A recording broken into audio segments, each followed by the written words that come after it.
இளைய பாரதம் நேயர்களுக்கு வணக்கம்.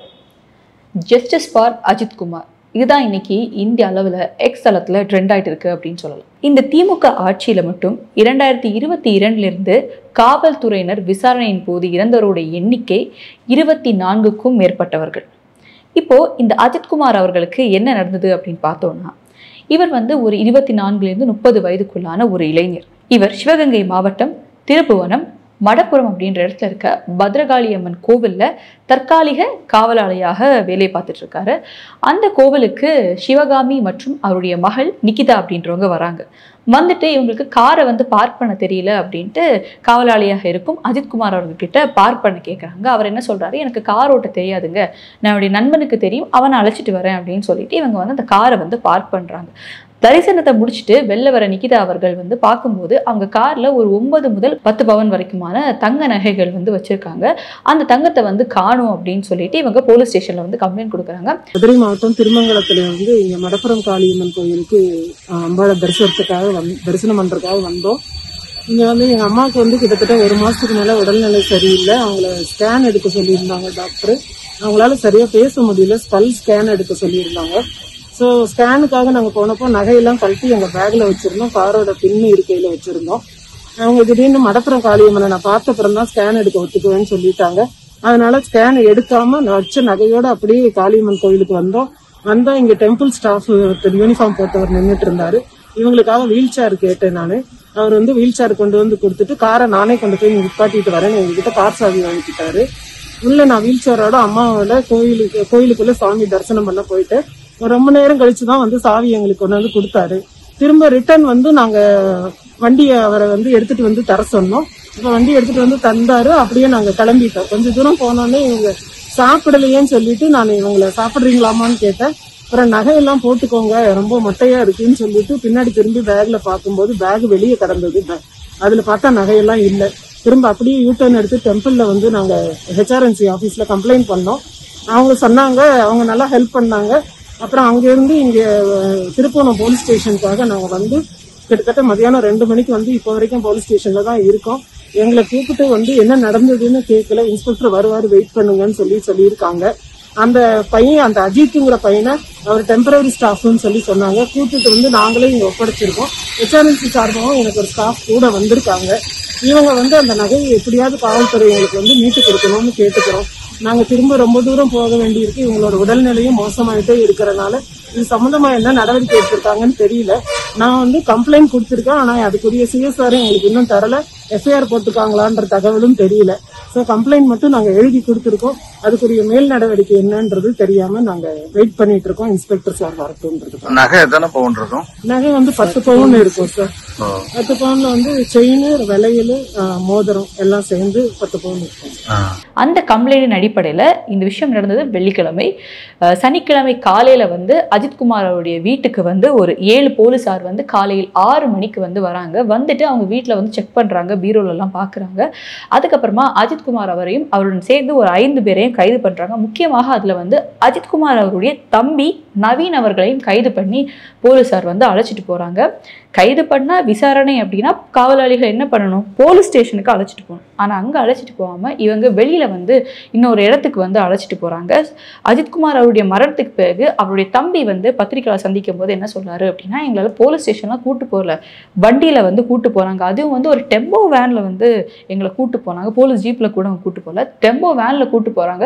கூட்டிட்டு போகும்போது போற வழியிலேயே எங்க அண்ணனை நல்லா அடிச்சாங்க, எங்களை விசாரிச்சாங்க. அதுக்கப்புறமா எங்க கூட்டு போன இடம் ஒரு கம்மா அந்த மாதிரி சொல்றாரு. ஸோ அந்த இடத்துல பிளாஸ்டிக் பைப் வச்சுட்டு அதுக்கப்புறமா ராடெல்லாம் வச்சு அடிச்சாங்க. அதுக்கப்புறம் எங்க அண்ணனை விசாரிச்சுட்டு என்னுடைய கால் பின்னாடி கால் பாதம் இருக்கும்ல, அதுலயும் ராடு வச்சு அடிச்சாங்க அப்படின்னு சொல்றாங்க. அதுக்கப்புறமா அந்த ஊர் மக்கள் பேசும்போது சொல்றாங்க, அந்த கோவிலுடைய மாட்டு கொட்டையில ஒரு மரணம் அப்படின்றது நடந்திருக்கு, அங்க வச்சு இவங்க விசாரிச்சிருக்காங்க அப்படின்னு 2 நாட்கள் இந்த விசாரணை போயிருக்கு அப்படின்றதான். ஸோ அவருடைய தம்பி சொல்ற அந்த விஷயம், தண்ணி இவர் கேட்டிருக்காரு அஜித்குமார் அவர்கள், தண்ணி தாகமாக இருக்கு அப்படின்ட்டு. அந்த தண்ணியில மிளகாய் பொடி, மசால் பொடி எல்லாமே கலந்து அந்த தண்ணியை குடிக்க கொடுத்துருக்காங்க. எதுக்கு இந்த அளவுக்கு ஒரு நகை தொலைஞ்சிருக்கு, அதை விசாரிக்கலாம். இதை விட எவ்வளவோ விஷயங்கள் பண்ணியிருக்க குற்றவாளிகள், கைதிகள் இருக்காங்க. இதுக்கு இந்த அளவுக்கு ஒரு ப்ரெஷரைஸ்டாக இவங்க வந்து வேலை பார்த்துருக்காங்க அப்படின்ற ஒரு கேள்விக்குறி ஒரு பக்கம் வந்து இருக்குது. அது என்ன அப்படின்றது நம்ம அப்புறமா பார்க்கலாம், இது இருக்கலாமோ அப்படின்றது. அண்ட் அதுக்கப்புறமா இதை வந்து லாக்அப் டெத் அப்படின்னு எடுத்துக்காமலா இல்லை போலீஸ் கஸ்டடி டெத் அப்படின்னு எடுத்துக்காமலாம் தெரியல. ஏன்னா லாக்அப் டெத் அப்படின்றது போலீஸாருடைய போலீஸ் ஸ்டேஷனில் அந்த லாக்அப்புக்குள்ள போலீஸ் ஸ்டேஷனில் வந்து இருந்தால் தான் லாக்அப் டெத். போலீஸ் ஸ்டேஷனுக்கே கூட்டிகிட்டு போகலைங்க. அப்போ இது போலீஸ் கஸ்டடி டெத் அப்படின்ட்டு தனியாக வந்து வகுக்கணும் அப்படின்னு தான் தோணுது.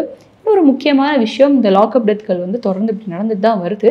ஆனால் அப்போ இல்லாமல் என்ன, ஒரு ஹேஷ்டேக் ஒன்று போட்டுட்டு ஜஸ்டிஸ் ஃபார் இது நான் பல முறை பல வீடியோஸில் வந்து சொல்லியிருக்கேன், என்னையும் முற்பட்டு தான் சொல்கிறேன். அப்போ மட்டும் வந்து நம்ம கொந்தளிக்கிறோம். இன்னும் பாருங்கள், ஒரு மாதமாக மிஞ்சி போனால் அதுக்கப்புறம் இது வந்து மாஞ்சு போயிடும். அடுத்த என்ன கதை அப்படின்ட்டு சொல்லி தூக்கிட்டு வருவாங்க. இந்த 2 நாள் விசாரணையின் போது இந்த 2வது நாள் வெள்ளிக்கிழமை நடக்குது, சனிக்கிழமை மார்னிங் அரெஸ்ட் பண்ணுறாங்க. அண்ட் சண்டே வந்து இவரை ரொம்ப அடித்து இவரால் உடம்பு முடியல அப்படின்ற ஒரு நிலை வந்தப்போ போலீஸ் என்ன பண்ணியிருக்காங்க, இவரை வந்து மதுரையில் இருக்க ராஜாஜி மருத்துவமனைக்கு வந்து அழைச்சிட்டு போயிருக்காங்க. ஸோ அங்கே போய் போலீஸ் செக் பண்ணிட்டு என்ன சொல்லியிருக்காங்க, இவர் முன்னாடி இறந்துட்டாரு அப்படின்ற ஒரு விஷயத்த வந்து போலீஸார் வந்து சொல்கிறாங்க. அதுக்கப்புறமா இவங்க போலீஸார் வந்து அந்த ஊருக்கு போய் அந்த பையனுடைய அப்பா அம்மா வந்து அழைச்சிட்டு வந்து பாடியை வாங்கிட்டு போகிறதுக்கான ஒரு விஷயத்த வந்து பண்ணுறாங்க. அங்கே அழைச்சிட்டு போகும்போதே அங்கே வந்து பத்திரிகையாளர் எல்லாமே இருக்காங்க. அப்போ அந்த ஊரில் இருக்கவங்க சொல்கிறாங்க, பாருங்கள் அவங்கள கூட்டு போய் வந்து இந்த மாதிரி ரொம்ப ப்ரெஷரைஸ்டு பண்ணி கூட்டு போனாங்க அப்படின்ற மாதிரி ஒரு அடக்குமுறை இருந்தது அப்படின்றத சொல்கிறாங்க. அந்த ஊர் மக்கள் எல்லாமே வெளிவந்து என்னென்ன விஷயங்கள் நடந்தது அப்படின்னு சொல்லும்போது அதில் முக்கியமான ஒரு விஷயம் ஒரு அம்மா சொல்கிறாங்க, இந்த ஊரில் இதோட இது 4வது ஆளுங்க அப்படின்ட்டு சொல்கிறார். இந்த ஊரில் இதோட இவர் அஜித்குமார் அப்படின்றவர் 4வது ஆள் அப்படின்னு சொல்கிறாங்க. ஸோ இதுக்கு முன்னாடி இப்போ 3 பேருக்கு வந்து இப்படி நடந்திருக்கு அப்படின்ற ஒரு விஷயம். ஆனால் அதுக்கப்புறமா வந்து இன்னொருத்தவங்களும் பேசும்போது என்ன சொல்கிறாங்கன்னா, இது ஒரு கோவிலில் வந்து நடந்த விஷயம். ஸோ இதற்கு அறநிலையத்துறைக்கும் சம்பந்தம் இருக்கு இல்லையா. ஸோ சேகர் பாபு அவர்கள் தான் இதோடைய அமைச்சர். ஸோ அவரும் இதற்கு பதில் சொல்ல வேண்டும். ஏன்னா அவருடைய டிபார்ட்மெண்ட்டில் ஒர்க் பண்ணுற ஒரு தற்காலிக காவலாளியாக தான் அஜித்குமார் அவர்கள் இருந்திருக்காங்க. இந்த விஷயம் நடந்தது கோவிலில் அப்படின்றப்போ சேகர் பாபு அவர்களும் இதற்கு சரியான பதில் கொடுக்க வேணும் அப்படின்னு சொல்லியிருக்காங்க. அது மட்டும் இல்லாமல் அந்த மாவட்டத்தில் இருக்கும் அமைச்சர் பெரிய கருப்பன் அவர்களும் வந்து இதற்கான பதிலை வந்து கொடுக்க வேணும் அப்படின்ட்டு அமைச்சரையும் வந்து அவர்கள் வந்து சொல்லியிருக்காங்க. அண்ட் அந்த ஊரில் இருக்க அந்த பெண் கேட்கும் கேள்வி என்னன்னா, சரிங்க நான் சொன்ன அதே விஷயத்தை அவங்களும் கேட்குறாங்க. அந்த பெண், சரி நீங்கள் வந்து ஒரு கேஸ் வந்து போட்டிங்க, ஒரு வழக்கு பாஞ்சுது, விசாரணை பண்ணணும்னா ஒன்று என்ன பண்ணியிருக்கோம், போலீஸ் ஸ்டேஷனுக்கு கூப்பிட்டு போகணும். அப்படி இல்லையா கோர்ட்டில் நிப்பாட்ட வைங்க. இந்த 2 விஷயத்தையும் பண்ணாமல் நீங்கள் வந்து ஒரு டம்போ வேனில் ஏற்றிட்டு போய் வெளியில் வச்சு விசாரித்து இந்த அளவுக்கு நீங்கள் பண்ணணும்னா அங்கே ஒரு ப்ரெஷர் இருந்திருக்கும்ல அப்படின்றது அந்த விஷயத்த அவங்களும் கேட்குறாங்க.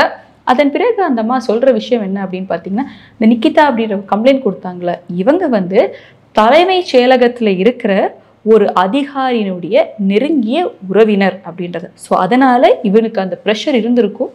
அந்த ப்ரெஷரில் தான் ஒரு பையனை வந்து அடித்து கொலை பண்ணுற அளவுக்கு வந்து கொண்டு போயிருக்காங்க அப்படின்றது தான் வந்து அந்த ஊர் மக்கள் வந்து சொல்கிறாங்க. தற்போது அஜித்குமார் அவருடைய அந்த விஷயத்தை பார்க்கும்போது தான் எனக்கு 2022 திமுக ஆட்சி காலத்தின் போல் அஜித் அப்படின்ற அந்த பேர் வந்து எனக்கு நினைவுக்கு வருது.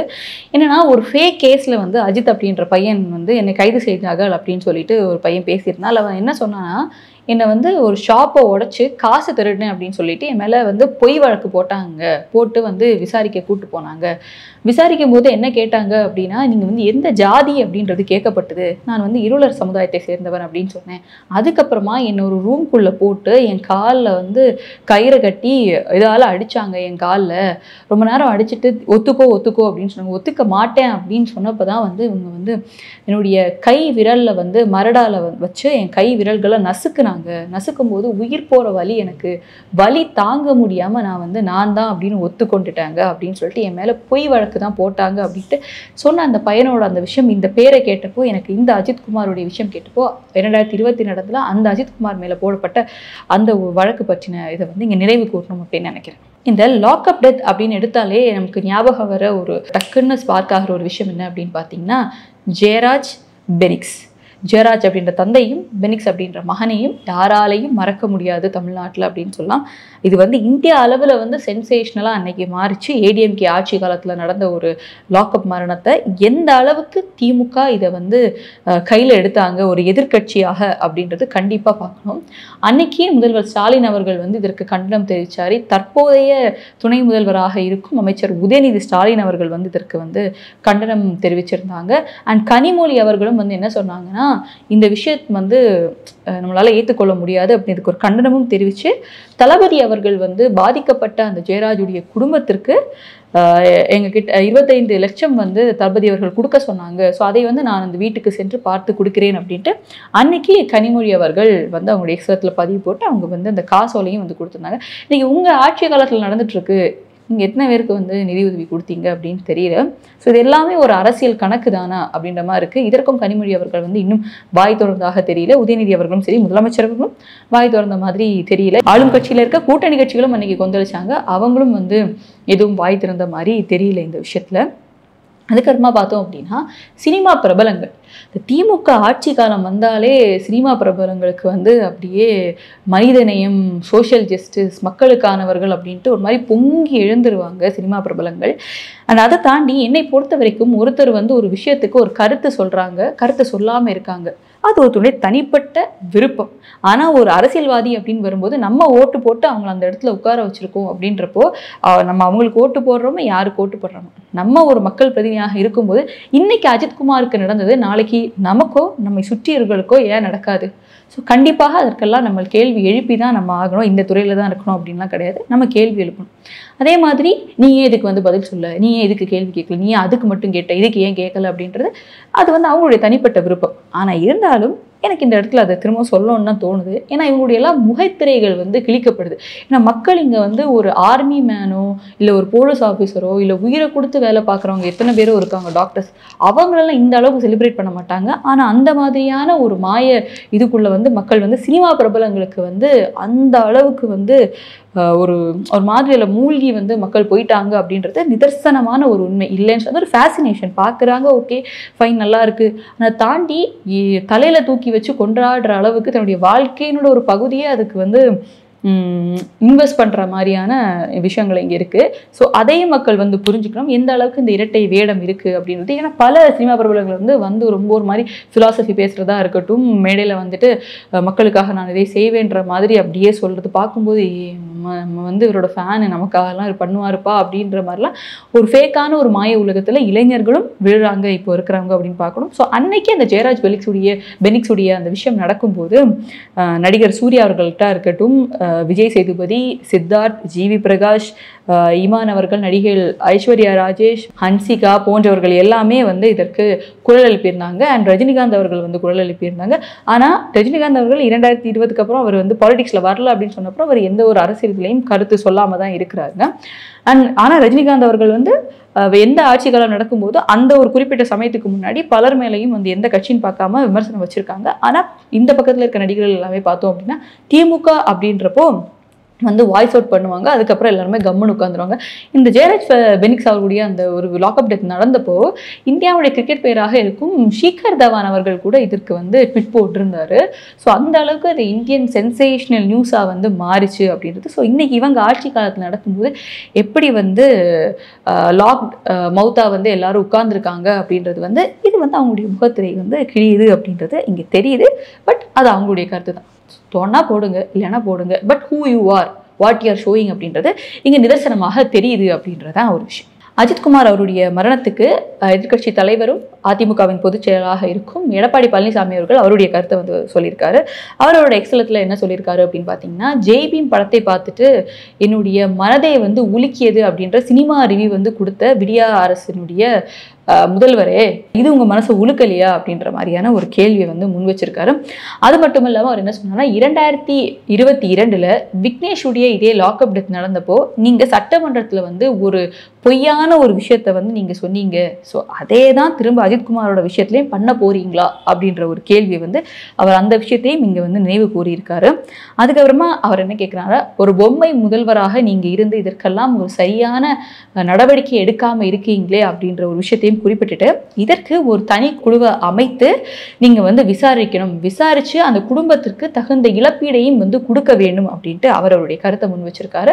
அண்ட் பாஜகவினுடைய மாநில தலைவராக இருக்கும் நயினார் நாகேந்திரன் அவர்கள் என்ன சொல்லியிருக்காரு அப்படின்னு பார்த்தீங்கன்னா, இதுக்கு முன்னாடி கடந்த ஒரு வாரத்திலே பார்த்தோன்னா ஒரு பாலியல் குற்றச்சாட்டு கொடுக்க வந்த ஒரு கர்ப்பிணி பெண் மற்றும் அவங்க கூட ஒரு 2 பேர் வந்திருக்காங்க. ஸோ அவங்கள வந்து கம்ப்ளைண்ட் கொடுக்க வந்த அவங்கள நீங்கள் எந்த மாதிரி ட்ரீட் பண்ணீங்க, எப்படி அலக்கழிச்சிங்க அப்படின்ற அப்படின்ற விஷயத்தையும் வந்து அவர் நினைவு கூறியிருக்காரு. அது மட்டும் இல்லாமல் அவர் வந்து திமுக ஆட்சி காலத்தில், அதாவது அந்த கர்ப்பிணி பெண்கள் நடந்த விஷயம் மாதிரி தான் இன்னைக்கு வந்து அஜித்குமாரும் அவருடைய தம்பிக்கும் வந்து நடந்திருக்கு அப்படின்றாரு.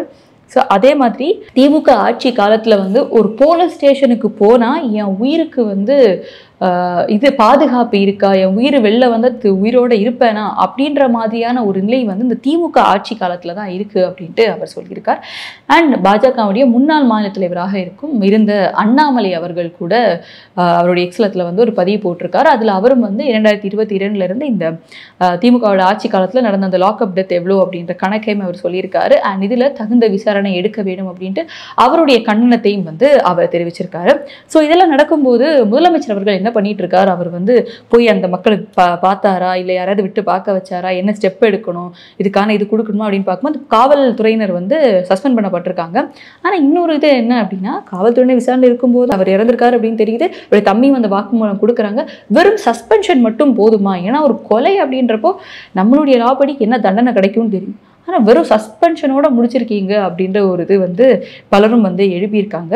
அண்ட் இந்த நேரத்தில் முதலமைச்சர் அவர்கள் என்ன பண்ணுறாரு, போய் விசாரிச்சாரா என்னன்னு பார்க்கும்போது, தற்போது போக்குவரத்து துறையினுடைய நம்ம பேசிகிட்டு இருக்கிற தருணத்தில் போக்குவரத்து துறையினுடைய வியாசர்பாடியில் அவங்களுடைய மின்சார பேருந்தினுடைய பணிமனையை வந்து திறப்பு விழா, அந்த விழாவில் போய் அவர் கொண்டாடிக்கிட்டு திறப்பு விழாவில் வந்து பங்கேற்று விட்டு அதுக்கு முன்னாடி அவர் வந்து அங்கே வியாசர்பாடியில் ஒரு ரோட் ஷோ வந்து பண்ணிட்டு இருக்காரு முதலமைச்சர் அவர்கள்.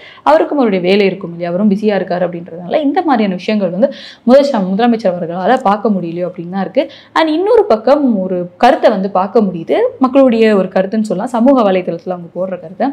ஜெயராஜ் பெரிக்ஸ் நடக்கும்போது நீங்கள் வந்து எதிர்கட்சியாக இருந்தீங்க, அதனால நீங்கள் குரல் கொடுத்தீங்க. இன்னொரு விஷயமாக அவங்க எழுப்புறது என்ன அப்படின்னா, அவங்க சிறுபான்மையினால நீங்கள் அப்படி எடுத்தீங்களா, இந்த பையன் வந்து சிறுபான்மை இல்லை அப்படின்றதுனால அவனுக்கு வேறொரு விதமாக ட்ரீட் பண்ணுறீங்களா, இல்லை நீங்கள் ஆளும் கட்சியாக இருக்கிறதுனால பண்ணுறீங்களா அப்படின்ற இந்த மாதிரியான ஒரு கண்ணோட்டத்திலையும் வந்து மக்கள் இந்த விஷயத்தை அணுகுறாங்க அப்படின்றத வந்து பார்க்க முடியுது. தொடர்ந்து பார்ப்போம். அஜித்குமார் அவருடைய மரணத்துக்கு என்ன நடவடிக்கை இந்த அரசு எடுக்க போகுது அப்படின்றதும், அந்த குடும்பத்துக்கான நீதி வந்து கொடுக்கப்படுமா அப்படின்றதையும், அதே மாதிரி அந்த ஊர்க்காரங்க சொன்ன மாதிரி இதோட இது 4வது ஆளு அப்படின்னு சொல்லியிருக்காங்க. ஸோ இன்னும் அந்த ஊரில் இந்த மாதிரி விஷயம் நடக்கப்படாமல் இதுக்கு முன்னாடி நடந்த விஷயங்கள் என்ன அப்படின்றதெல்லாம் பற்றி விசாரிப்பாங்களா, இதற்கான நீதி கிடைக்குமா அப்படின்றத நம்ம வந்து பொறுத்திருந்து பார்க்கலாம். நன்றி.